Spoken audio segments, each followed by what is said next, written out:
भाइयों, जो हमारी आज की वीडियो है, आज की वीडियो भाइयों किसान भाइयों के लिए बहुत ही इन्फॉर्मेटिव वीडियो होने वाली है। भाइयों, वीडियो शुरू करने से पहले मैं आपको एक दो चीज़ें बता दूं।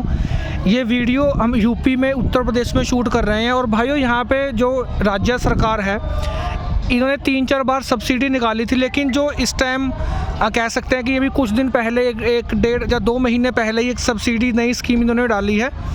उसमें क्या है कि 80% तक जो एग्रीकल्चर इम्प्लीमेंट है उन पे पूरी छूट है। जैसे आपके सामने ये ट्रैक्टर खड़ा है, ये मैसी 5245 है और इसके जो पीछे सुपर सीडर लगा हुआ है, जगतजीत वालों का सुपर सीडर है। दोस्तों, ये पूरा 80% की सब्सिडी पे ट्रैक्टर और सुपर सीडर आए हैं और भी 3-4 सामान आए हैं। पूरे 17.5 लाख का सामान है जो इन किसान भाइयों को बिल्कुल 80% सब्सिडी पे मिले हैं। बाकी जो हमारे किसान भाई हैं, इनसे पूरा ये बताएंगे हमें कि कैसे कैसे इन्होंने अप्लाई किया, क्या क्या किया, सब कुछ ये आपको बताएंगे। ठीक है जी।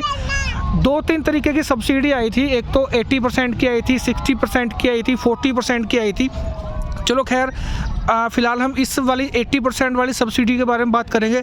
हमारे भाई हैं मुदासिर भाई, क्या हाल है? जी बढ़िया है सर। नमस्कार सभी बंधुओं को। अच्छा, और जी मैं मुदासिर भाई ये पूछना चाहता हूँ कि जैसे आपने ये ट्रैक्टर लिया, कितने दिन पहले ये ट्रैक्टर लिया? पहले तो ये बताओ हमारे किसान भाइयों को। ये हमने 1 नवंबर को ट्रैक्टर खरीदा है। 1 नवंबर को, 1 नवंबर 2020 जी 21 चल रहा है। अच्छा हाँ, 21।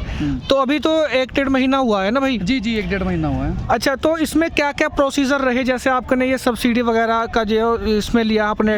ये भारत सरकार की जो 80% सब्सिडी है, ज़्यादातर तो ये जो फसल अवशेष के लिए दी गई है, जो कि आप लोग जो है किसान जो है फसल अवशेष जलाते हैं, उसके लिए 80% की सब्सिडी भारत सरकार और राज्य सरकार द्वारा ये दी जा रही है किसानों के लिए, जिससे कि किसान अपने अवशेष को ना जलाकर और इसी को ज़मीन में जो है ख़त्म करके या अवशेष को वो कराकर अपनी उर्वरा बढ़ाएं। इसलिए ये सब्सिडी है। और सब्सिडी लेने के लिए 80% सब्सिडी लेने के लिए कि आपको जो है 3 तरीके के जो समूह के द्वारा आपको ये सब्सिडी प्राप्त की जाएगी जी। उस चीज़ में पहले प्रायोरिटी के बेस पे FPO है, जो भारत सरकार के द्वारा फार्मर प्रोड्यूसर ऑर्गेनाइजेशन, किसान उत्पादक संगठन के द्वारा को दी जाती है जी। दूसरा ये है, अगर किसी ज़िले में या कहीं भी FPO नहीं है तो वो समिति द्वारा ये जो है दी जाती है जी। तीसरा है NRLM के जो समूह है, स्वयं सहायता समूह, उनको दी जाती है। ये 3 चीज़ें, 3 जो संस्थाएं हैं, यो 80% की सब्सिडी उन लोगों को प्रायोरिटी दी जाती है। किसी भी व्यक्तिगत किसान को ये नहीं दी जाती 80% सब्सिडी। जी। अच्छा, जो 80% सब्सिडी का जो पूरा ये कार्यक्रम मान लीजिए, एक तरीका जो प्रोसीजर मान लीजिए, इसमें पूरा किसानों का ग्रुप होना चाहिए। आपके कहने का मतलब ये है? ये इसमें जो है ग्रुप 10 लोगों का, कम से कम 10 लोग इन तीनों चीज़ों में, समूह में या समिति में या FPO में 10 लोगों का जो है संगठन होना चाहिए, जो कि रजिस्टर्ड होना चाहिए। अच्छा भाई साहब, एक बात और बताओ। देखो, ये बात तो आपने बता दी कि 80% का जो इसमें आपने जो प्रोसीजर चालू किया है, ठीक है जी। ये क्या हर किसान भाई ये काम मतलब ले सकता है ये सब्सिडी? नहीं, सब्सिडी ये हर किसान, तो जब इन्होंने एक ऑप्शन रख दिया है कि ये समूह के माध्यम से ली जाएगी, इंडिविजुअल तो है ही नहीं। ये 10 लोग संगठन के रूप में एकत्रित होकर ये प्राप्त कर सकते हैं किसान भाई। जी। मतलब कि इंडिविजुअल एक बंदा इसे नहीं खरीद सकता। अच्छा, दूसरी फैसिलिटी है भारत सरकार ने दी है, 40% सब्सिडी। अच्छा, कस्टम हायरिंग सेंटर है। अच्छा, 40% विभाग द्वारा ही या भारत सरकार के द्वारा दी जाती है। जी। भाइयों, मैं एक भाई से एक और अलग सा सवाल पूछना चाहता हूँ। आपको भी पता है, जो पश्चिमी उत्तर प्रदेश या उत्तर प्रदेश में जितने भी किसान भाई रहते हैं, जैसे भी ये सब्सिडी वगैरह आती है, उसमें क्या होता है कि एक अलग सा रिश्वत का चलन शुरू हो जाता है कि हमें आप 1.5 लाख दो, 2 लाख दो, हम ये सब्सिडी दिलवाएंगे। अच्छा, इन भाई साहब से पूछता हूँ, भाई साहब, ये जो मैंने बात कही, ये बात झूठी है सच्ची है? सच्ची है। कोई बिना ले दे तो काम करता ही नहीं। बिना ले दे कोई काम नहीं करता, आप कहने की बात है ना जी। अगर मैं फॉर्म भरूँ तो वो काम होना नहीं। जो उनका सेटिंग का आदमी है उसका एकदम होगा। तो भाई ने इन्हें एकदम बोल दिया। अच्छा अंकल जी, आप भी ये बात कह सकते हो कि जो ये भाई बोल रहे थे कि अभी कि बिना रिश्वत के काम नहीं होता, कुछ ऐसा? ये भी थोड़ा सा मना कर रहे हैं। तो भाइयों जो हमारे भाई राजकुमार थे वो तो ऐसा कह के चले गए कि भाई बिल्कुल ही बिना पैसे के कोई किसी की नहीं सुनता, मतलब कि बिना रिश्वत के किसी को नहीं मिलती। खैर दोस्तों, अब मैं आपको इसका भी एक थोड़ा सा एक बात बता सकता हूँ। जो हमारे मुदासिर भाई हैं, इन्होंने खुद ही ये सारा अपना आप ही ऑनलाइन किया है। पहले इन्होंने पूरी अच्छे से तरीके से इस पर नॉलेज इकट्ठी की, पूरे जो स्टेप थे स्टेप बाय स्टेप पूरी अच्छे जानकारी ली, उसके बाद ही अप्लाई किया। अच्छा मुदासिर भाई, आपने मतलब कि किसी की सहायता ली या खुद ही ये एप्लीकेबल किया हो? देखिए ये तो मैंने खुद ही किया है, लेकिन भारत सरकार, राज्य सरकार के द्वारा आप अखबारों में कहा गया है कि आप खुद ऑनलाइन कीजिए, खुद आपके मोबाइल पे OTP आएगा। लेकिन ये जानकारी का ना होने की वजह से आदमी छिन भिन्न हो जाता है, पता ही नहीं नॉलेज रहता। लेकिन अच्छा जैसे राजकुमार भाई कह के चले गए कि भाई बिना रिश्वत के कुछ नहीं होने का, तो ज्ञान नहीं होता ना। अच्छा, जिनको ज्ञान नहीं होता है या कुछ ऐसा चीज़ होती है कि उसमें उन लोगों उनके कागज़ में कुछ कमी है, तो अपनी ऐसी चीज़ों को वो करने के लिए तो वो लोग कहते हैं कि भाई ले दे के कर लो, हो जाएगा, सब कुछ हो जाएगा। लेकिन हाँ, जिसको नॉलेज है, जो प्रॉपर डॉक्यूमेंट्स रखेगा, प्रॉपर सारी चीज़ रखेगा, उसके लिए क्या चीज़ चाहिए? कुछ भी नहीं। नॉलेज मेन चीज़ है, नॉलेज। अगर आपके पास फुल नॉलेज है, खुद करने की क्षमता है। और राज्य सरकार के द्वारा कहा गया है कि डिजिटलाइजेशन हो गया है, आप स्वयं भी कर सकते हो, तो आप में क्षमता होनी चाहिए स्वयं करने की। तो आप क्षमता होगी तो जब भी तो कुछ होगा, क्षमता नहीं है तो कैसे कर पाओगे? सबसे बड़ी बात है क्षमता जब बनेगी जब आपके पास प्रॉपर नॉलेज होगी। बिल्कुल राइट। ठीक। तो भाइयों, किसान भाइयों, मैं आपसे एक बात कहना चाहता हूँ, किसी के बहकावे में मत आओ कि मैं 1 लाख दूंगा, 2 लाख रुपए दूंगा, मेरी सब्सिडी आ जाएगी। ठीक है जी, आप खुद अपडेट रहो और अच्छे तरीके से पहले नॉलेज इकट्ठी करो। ज़रूरी नहीं है कि कोई आदमी आपको कहे कि भाई मैं दिलवाऊँ, मुझे पैसे दो। बिल्कुल भी ऐसा नहीं है। ये पैसे हैं, ये कुछ कर्मचारी वगैरह जो भी अधिकारी वगैरह है वो खुद ही जो आपको कहते हैं वो खुद ही रख लेते हैं। कोई भी जो ऑनलाइन वाला काम है दोस्तों, वो कोई भी रिश्वत से नहीं होगा। ये आपको ये बात है, आप अपने बिल्कुल कह दें कि पंजाबी विच कहते हैं भी अपने लड़ बंद लो। ये सिर्फ दिखावे ने। जेड़ा भी भाइयों कोई भी जो स्कीम है, अगर ऑनलाइन स्कीम है, वो हर किसान उसको अप्लाई कर सकता है, हर उसके लिए कैपेबल है, हर उसका फ़ायदा ले सकता है। ठीक है जी।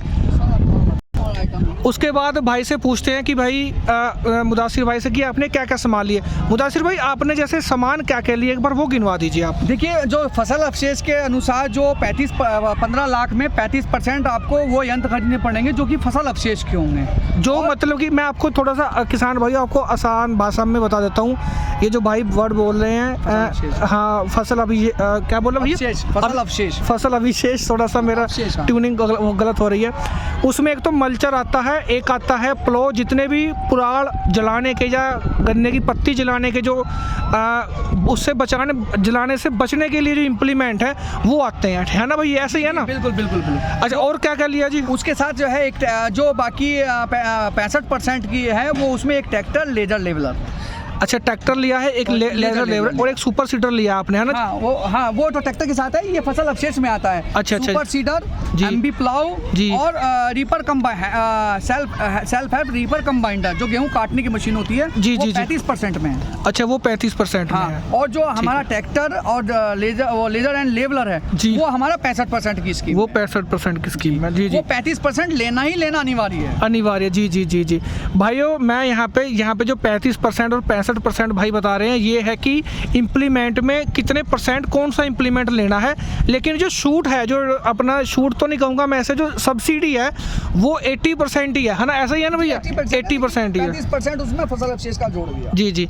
और भाइयों, जो ये नॉलेज थी, अगर आपने पूरी वीडियो देखी है तो बिल्कुल ही मुझे नहीं लगता कि कोई आप इसमें कोई बातें मिस हो गई हो। अगर हो गई हो तो कमेंट करके बताइए। बाकी थोड़ा सा भाई से ट्रैक्टर के बारे में पूछते हैं कि जो भाई ने ट्रैक्टर लिया है मैसी, ये मैसी ही क्यों लिया है? अच्छा भैया, अब ये बताओ, जो ज़रूरी जानकारी वो आपने सारी हमारे साथ साझी कर ली।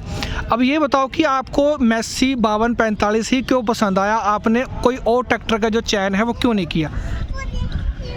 देखिए, मैसी ट्रैक्टर एक जर्मन कंपनी है जो कि आज से नहीं कई सालों से जो है वो बेस्ट परफॉर्मेंस दे रही है। इसका जो है एक तरीके से अगर देखा जाए रॉयल स्टेटस है, इसका एक रॉयल स्टेटस है। अच्छा, जो इसका जो कहते हैं कि एक तरीके से गुडविल है। हाँ, गुडविल, रॉयल स्टेटस मतलब एक कहीं भी खड़ा हुआ दिखता है, अच्छा लगता है। और मेसी एक अलग ही एक डिमांड, अपना पहचान है एक मेसी की, अलग पहचान है मेसी की। तो और इससे भी पहले कहते हैं कि पहले जब हमारे पास था GT14 था, फिर उसके बाद फोर्ड था, और आज से 20-25 साल से हमारे पास 4 मेसी ट्रैक्टर ऑलरेडी हैं, जो हमारे खानदान में, जो हमारे परिवार में हैं। चाचा ताऊ के जो चला रहे हैं। तो अभी भी इसमें जो लिया है हमने मेसी इसीलिए लिया है कि इसकी एक अलग पहचान है, इसकी एक अलग, मतलब आज तक इसकी छवि खराब नहीं हुई। बाकी बहुत सारे ट्रैक्टरों की छवि खराब हुई, बहुत सारे मॉडल चेंज करे, DI कर दिया, वो कर दिया। इसमें ऐसा कुछ नहीं है। हाँ, समय के हिसाब अब थोड़ा चेंज ला रहे हैं, लेकिन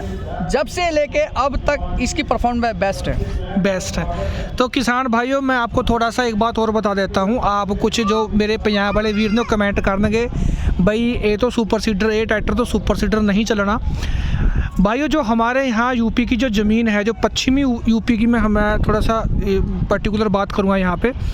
यहाँ की जो ज़मीन है वो मध्यम वर्गीय ज़मीन है, ना तो रेतली है ना ही हार्ड पक्की ज़मीन है।